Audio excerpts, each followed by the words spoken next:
আজকে আলোচনা করব অ্যাঙ্কোলাইজিং স্পন্ডিলাইটিস। এই সমস্যাটায় বেশ কিছু মানুষকে ভুগতে দেখেছি। অ্যাকচুয়ালি স্পন্ডিলাইটিসের একটা মানে শেষ পর্যায়ে এতে স্পাইনাল কর্ড পুরো স্পাইনাল কর্ড মানে লাম্বার থেকে ওপর পর্যন্ত পুরো সন্ধিগুলো স্টিফনেস হয়ে যায়, যার ফলে কি হয়, এদের স্পাইনাল কর্ডের মুভমেন্ট করাতে ডান দিক বা দিক বা সামনে পেছনে খুব সমস্যা তৈরি হয়। এই সমস্ত পেশেন্টদেরকে আমরা দেখেছি যে হাঁটাচলা করার সময় এরা খুব পুজো হয়ে বা স্পাইনাল কর্ড এতটাই কার্ভ হয়ে গেছে যে এরা এইভাবে করে হাঁটে।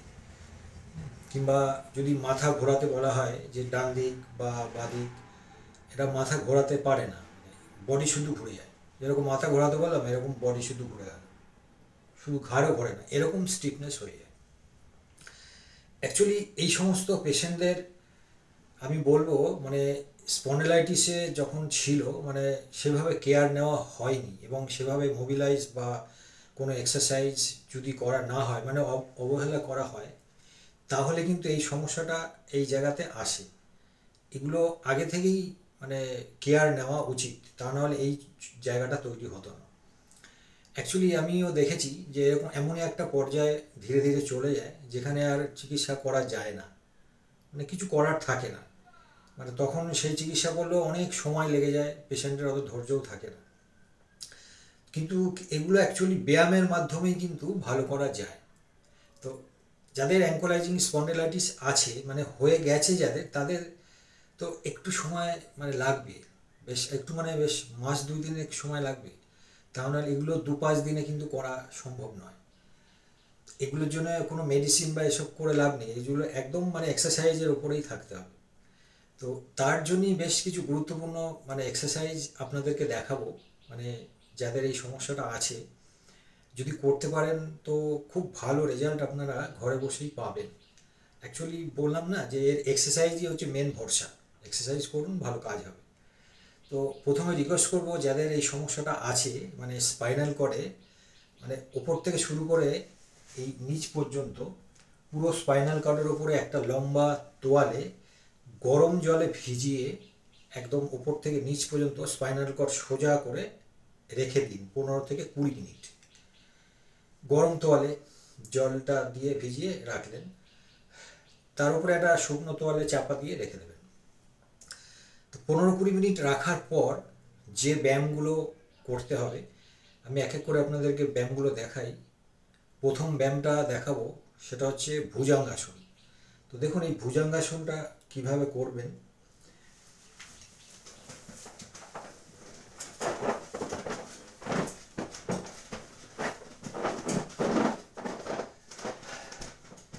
এইভাবে করে রেখে বডিটাকে এইভাবে তুললেন।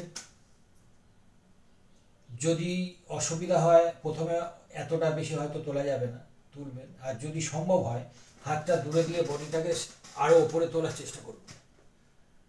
এইভাবে এইভাবে 20 সেকেন্ড 30 সেকেন্ড রাখুন। রাখার পর আবার নিচে দিন, আবার তুলুন। এই ব্যায়ামটাকে এইভাবে করতে পারেন, বা হাতটাকে আপনি নিচে বুকের কাছে পেটের কাছে এনে এইভাবেও তুলতে পারেন। 20 সেকেন্ড 30 সেকেন্ড রাখুন, রাখার পর আবার নিচে রাখুন। দ্বিতীয় নাম্বার, এইভাবে শুয়ে শুধু হাতটাকে সাইডে রাখবেন, রেখে মাথাটাকে উপরে তোলার চেষ্টা করুন। এই যে এইরকম মাথাটা খালি উপরে তুলুন, আবার নিচে রাখুন, মাথাটা উপরে তুলুন, নিচে রাখুন। এইভাবে 10 থেকে 15 বার এটাকে করতে হবে। এই ভুজঙ্গাসনটা অ্যাকচুয়ালি স্পাইনাল কর্ডের লাম্বার এবং সার্ভাইকাল মিডিল স্পাইনাল কর্ডের খুব ভালো একটা এক্সারসাইজ। এমনকি এতে পেটের চর্বিও কমে। তো এই ব্যায়ামটাকে করতে হবে। আর এটাকে কিছুদিন দিনে 2বার করে অন্তত করতে হবে। নাম্বার 2 যে এক্সারসাইজটা দেখাবো সেটা হচ্ছে চেস্ট এক্সপ্যানশন। বুকের ছাতিটা আমরা যেটা বলি এটাকে দম মানে নিঃশ্বাস নিয়ে ফোলাতে হবে। কিভাবে ফোলাবেন? হাতটাকে এইভাবে রাখুন, রেখে জোরে নিঃশ্বাস নেব, আর সাথে সাথে হাতটাও পেছন দিকে চলে যাবে দু হাসে। আবার নিঃশ্বাসটা যখন ছাড়বো তখন হাতটা বুকের কাছে আসবে। অ্যাকচুয়ালি আমি আগের একটা ভিডিওতে দেখিয়েছিলাম, মানে স্পন্ডেলাইটিসের কিছু, মানে সার্ভাইকাল স্পন্ডেলাইটিসের কিছু এক্সারসাইজ দেখিয়েছি। তো সেই ব্যায়ামগুলো তো মানে করতে হবেই, প্লাস এখানে আরও কয়েকটা ব্যায়াম আমি দেখাচ্ছি, সেগুলোও করতে হবে। তো এই ব্যায়ামটা হচ্ছে হাতটাকে এইভাবে রাখলেন, রেখে দম নিচ্ছি, দেখুন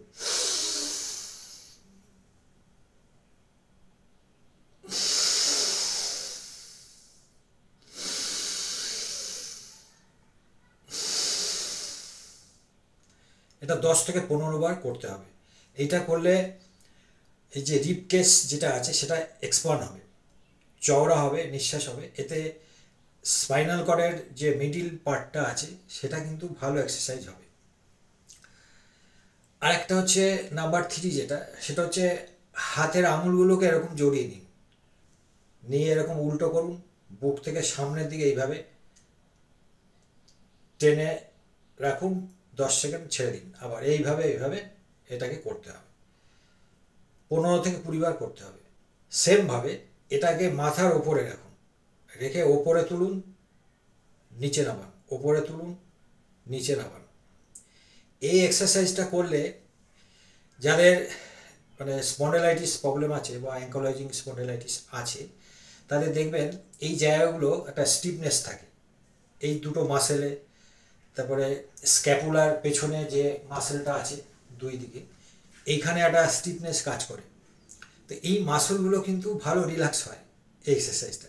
তবে 15 থেকে 20 বার এটা মানে আরামসেই করা যায়। যে এটা এইভাবে করলেন, এটা এইভাবে 15 থেকে 20 বার করলেন, খুব ভালো ব্যায়াম হবে। আর এটা পেছন দিকেও করতে হবে।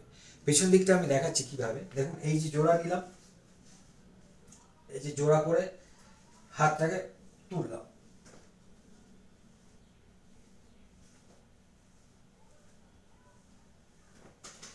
এভাবে এটাকেও 15 থেকে 20 বার করতে হবে।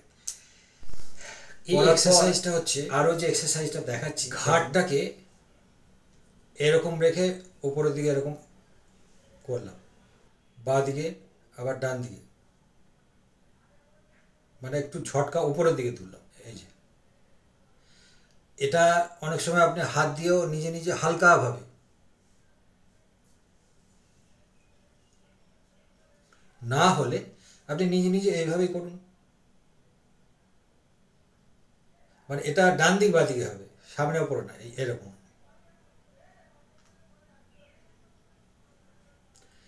এটা করার সময় বুঝতে পারবেন আপনার যে সার্ভাইকালে যে জয়েন্টগুলো আছে তার যে মুভমেন্ট হচ্ছে, বা সেখানে একটা পটপট আওয়াজ হচ্ছে, মানে এগুলো একটা বোঝা যাবে। এতে এই সন্ধিগুলো কিন্তু অনেকটা রিল্যাক্স হবে।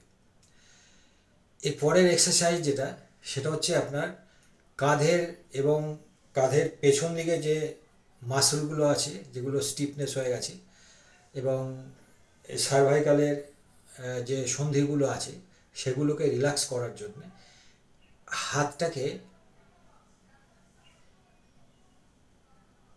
এইভাবে করুন। এইভাবে করে এই কনুই দুটো ঠেকালেন, পেছন দিকে নিয়ে যান, যতটা পেছনে যায় ততটাই।